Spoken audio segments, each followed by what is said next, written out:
अस्सलाम वालेकुम। इकबाल एडवोकेट, इकबाल इकबाल इकबाल इंशाल्लाह से वसी। आज का जो हमारा लीगल लेक्चर है वो है, आज हम आपको रेट बता रहे हैं रसीद के।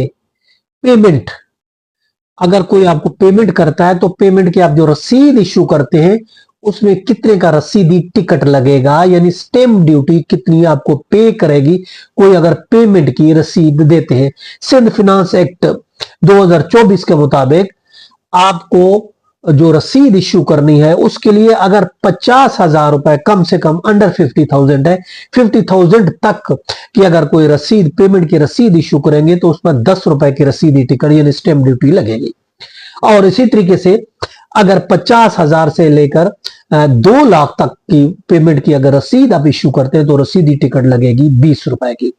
और इसी तरीके से 2 लाख से लेकर 5 लाख की पेमेंट की अगर रसीद है तो उस पर जो स्टैम्प ड्यूटी लगेगी 50 रुपए, 50 तो 50 रुपए की आप रसीदी टिकट लगाएंगे। इसी तरीके से 5 लाख से 10 लाख के दरमियान अगर पेमेंट की रसीद है तो उस पर जो है 100 रुपए की स्टैम्प ड्यूटी या 100 रुपए की रसीदी टिकट लगेगी। और इसी तरीके से 10 से अगर 25 लाख के दरमियान कोई अमाउंट है तो उस पर 500 रुपए।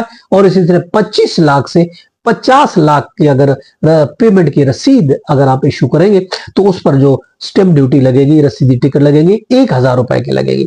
और अगर 50 लाख से ऊपर की अमाउंट है उस पर रसीदी टिकट की अगर हम बात करें, रसीद अब इशू करें तो उस पर 2,000 रुपए की रसीदी टिकट या स्टैम्प ड्यूटी वो लगेगी। तो ये है नए 2024 जो जून से लेकर जून 2024 जुलाई से नया साल स्टार्ट हुआ, जुलाई 2024 से लेकर जून 2025 तक का जो साल है, इस दौरान अगर आप अगर पेमेंट रसीद इशू करें तो इस हिसाब से रसीदी टिकट लागू होगी। ये था आज का लीगल लेक्चर। इसके साथ इजाजत का, फिर मैंने क्या नाइस डे, अल्लाह हाफिज।